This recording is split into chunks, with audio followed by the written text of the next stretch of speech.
Are we recording? Yeah, we're recording. Oh shit, my bad. I recorded Okay. the whole thing. Like, Oh, okay, my bad. What up, guys? It's EJ,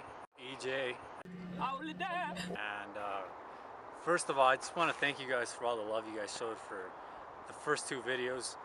As we stand right now, as I'm recording it, I think the first one has like 200 views, and the second one got like 100 views within like the first 2 days. So that was really dope.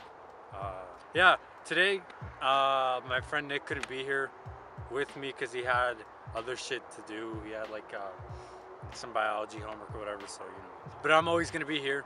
So yeah, like I said, I was gonna be doing a classic review, and some of you might have guessed it already. If you guys checked out my Instagram page, you saw I picked up 2 classic albums when I was supposed to cop the Run the Jewels. It's Illmatic.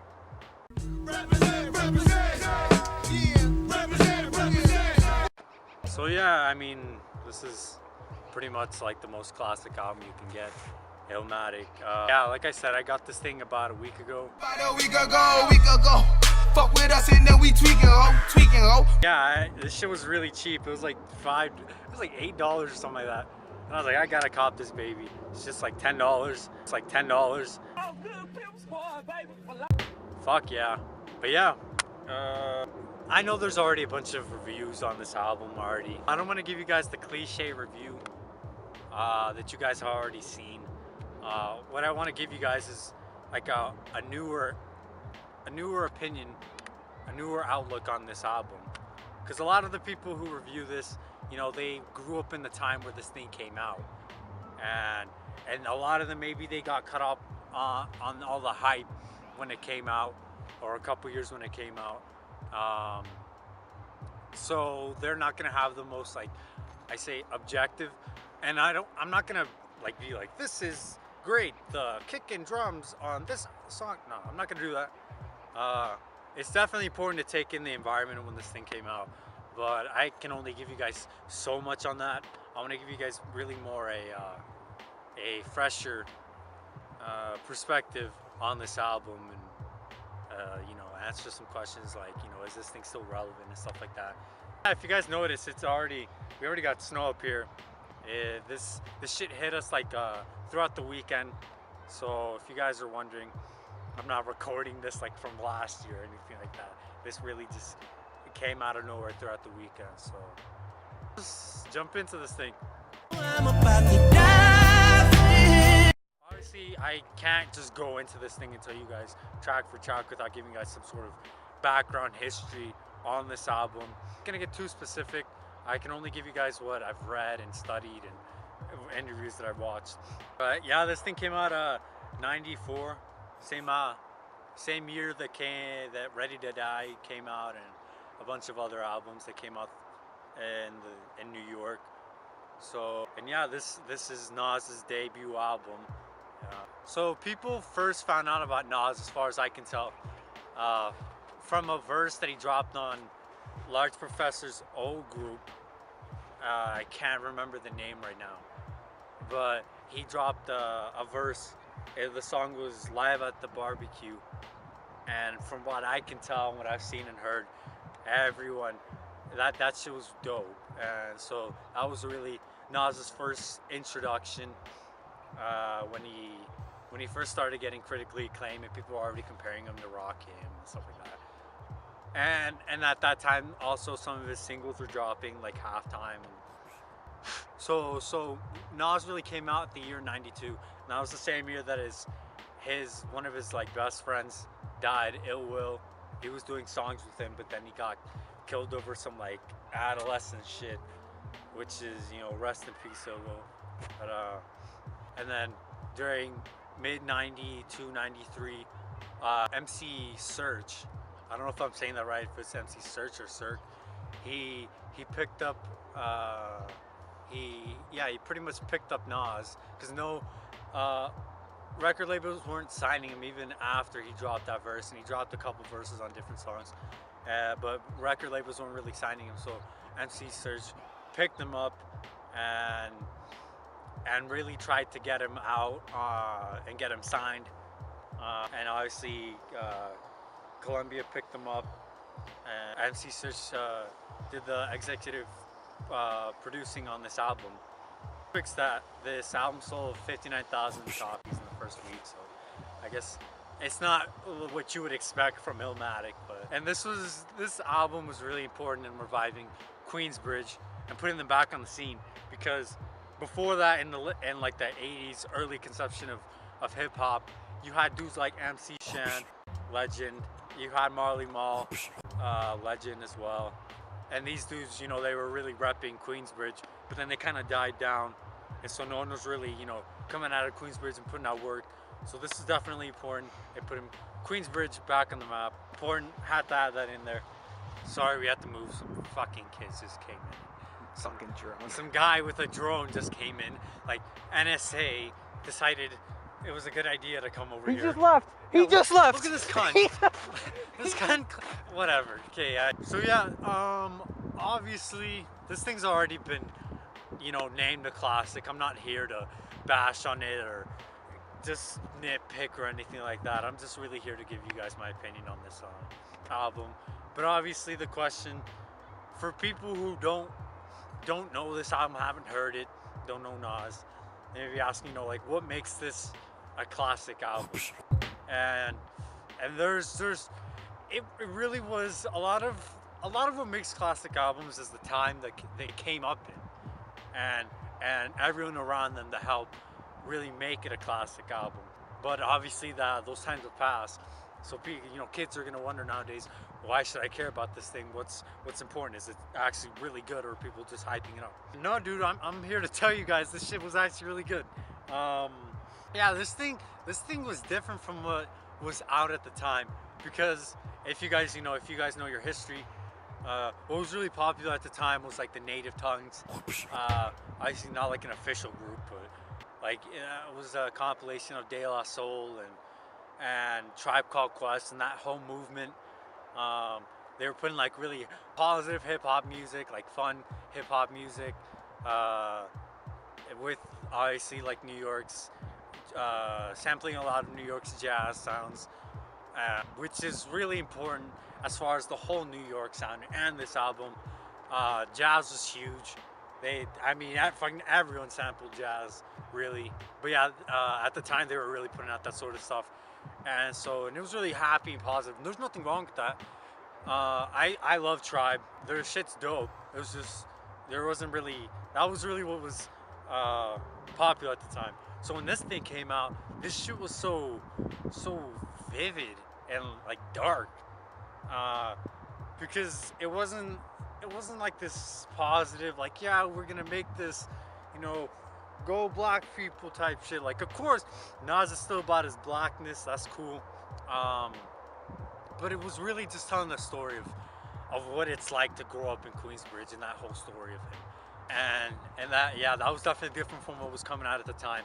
So yeah, that itself helps stand it on its own. Just Nas's rhyming, this shit was, and although people say, yeah, he took some things from Rakim, he took some things from Big Daddy Kane, but this dude he brought his own style.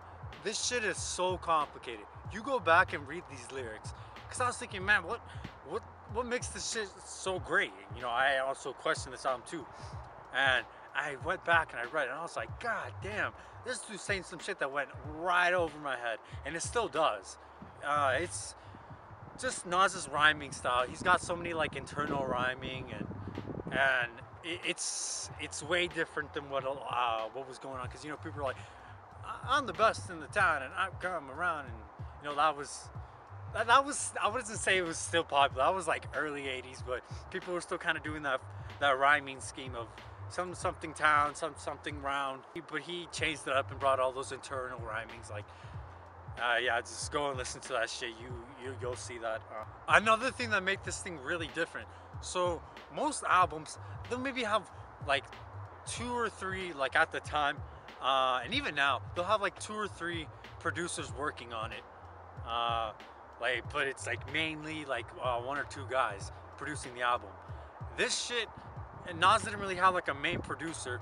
And so obviously MC Search helped bring these huge, big name producers to come produce on this album, and that should just that the production on this thing helped so much. Obviously, the lyricism was huge, and Nas has always been lyricist, and I know he gets criticized a lot for not having the greatest beats, but on this one, I thought the beats were great, and I guess that's what makes this such a great album, because Nas can sound good on any beat. So if you put him on some really dope beats, it makes a classic album. That's what helped on this one. Obviously, you had different producers like DJ Premier, he already put out some work with Guru and Gangstar. You had dudes, Large Professor.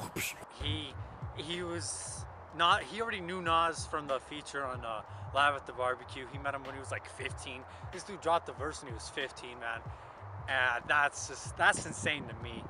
Q-Tip, I see from Tribe Called Quest. He did One Love. Pete Rock, he did some production on this as well. But really the main producers on this was DJ Premier and Large Professor.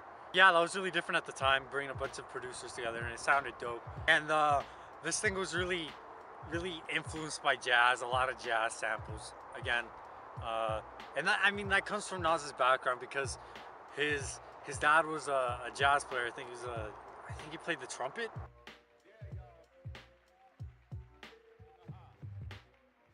So that was definitely huge in his influence. So it's not a surprise that he would sample a lot of jazz. Yeah, I love the production on this thing. It was awesome, especially the primo songs. Those are good. Yeah, so I mean, let's just get into the album, like the songs. Some of my favorites on this thing: NY State of Mind. That's the second song. That shit, awesome. It was super aggressive, and Primo's beats, that shit was grimy as hell. It was like that piano and everything. I love that beat. You know, he was just basically like just spitting some dope shit. Obviously, this whole album's gonna be Nas spitting. Life's a Bitch, I like that song.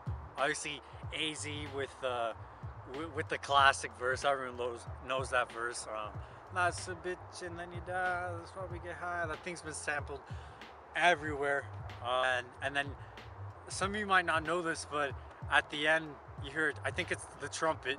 That's Nas's dad, and he came in to do that. So that was good. The World Is Yours. Yes, this is one of my favorite songs on this album. I love The World Is Yours.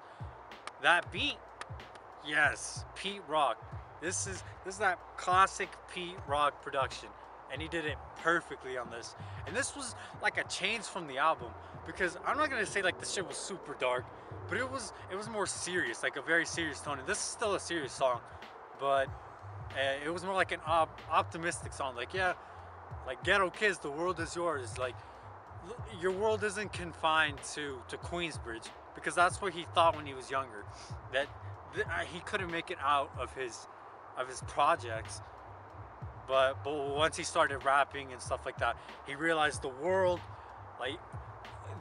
is yours, and that's basically what he wanted to say on this song. And I love that song.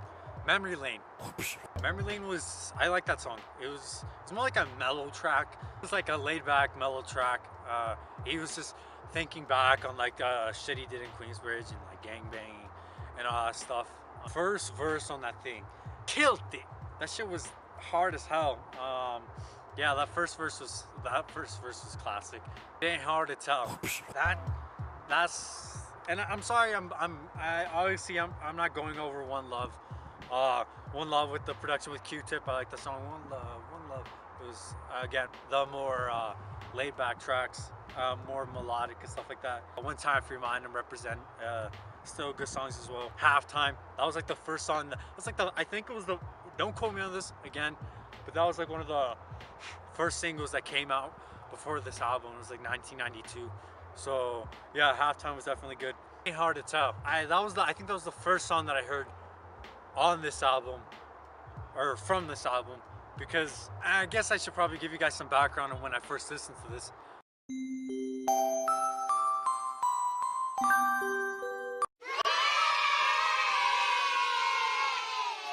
When I first listened to this album, it was during the summer. I really wanted to get I wanted to listen to everyone's discography. I wanted to be able to hold a conversation with like anyone about any artist. So I was like, you know what, I gotta search up Nas, and everyone talked about Illmatic. Illmatic's the best, Illmatic's the best, classic. And I said, all right, let's check this shit out. First time I checked it, I hated it. Because I was just looking for singles. And like, I was just so ignorant at the time when I first heard it. But then obviously after like a couple months, I came back, listened to this thing, and this shit, I loved it. I finally realized why this thing was so great, and this was one of the first songs, It Ain't Hard to Tell, off this album that I heard.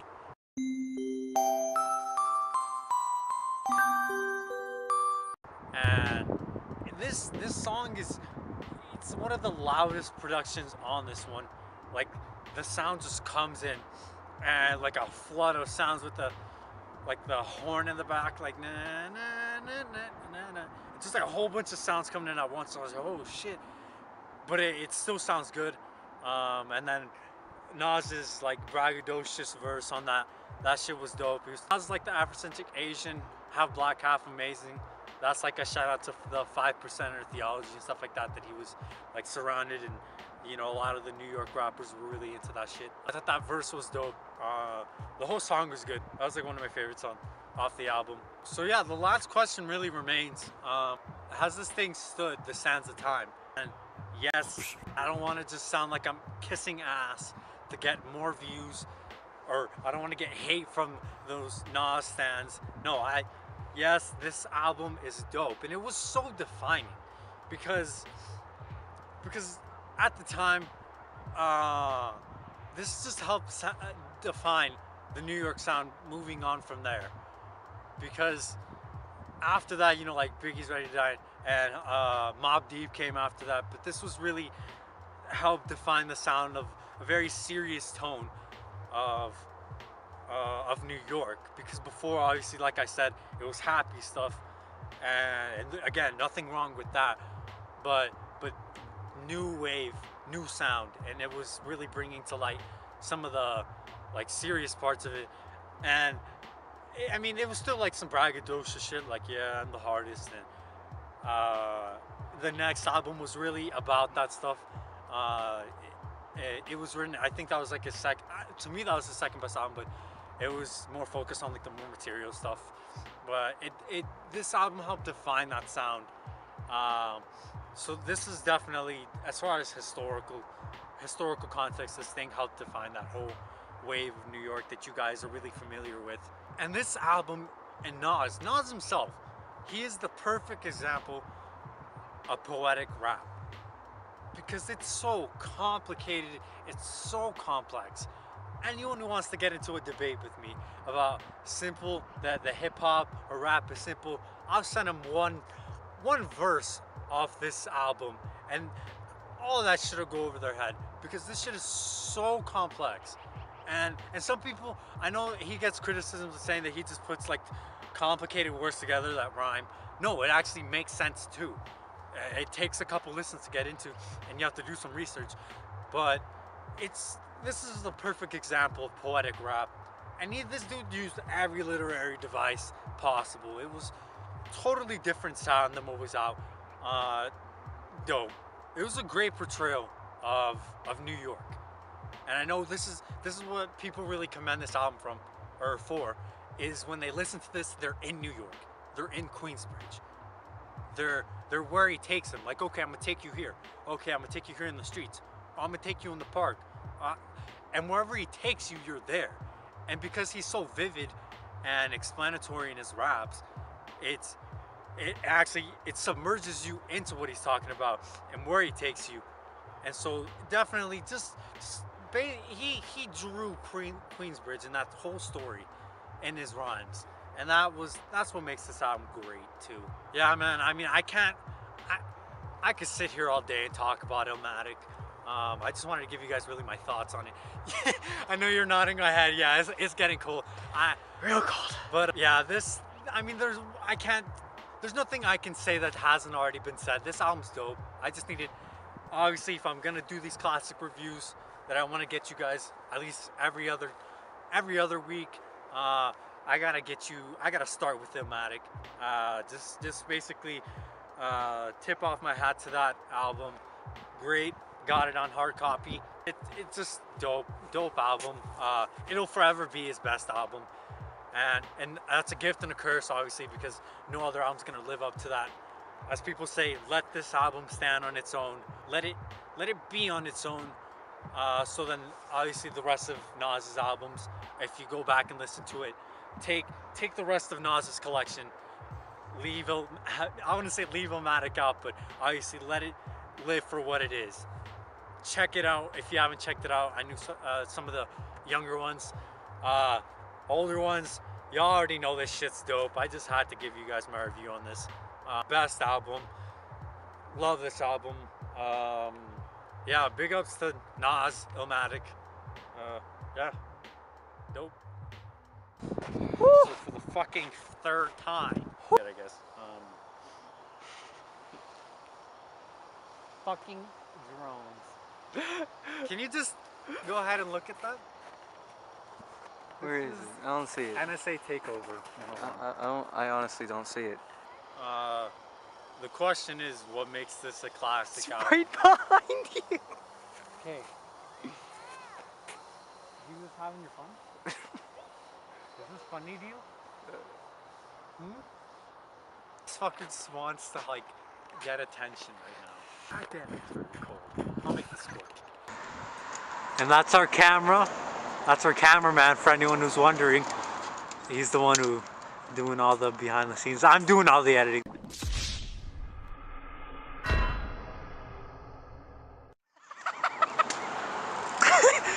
We definitely need new equipment.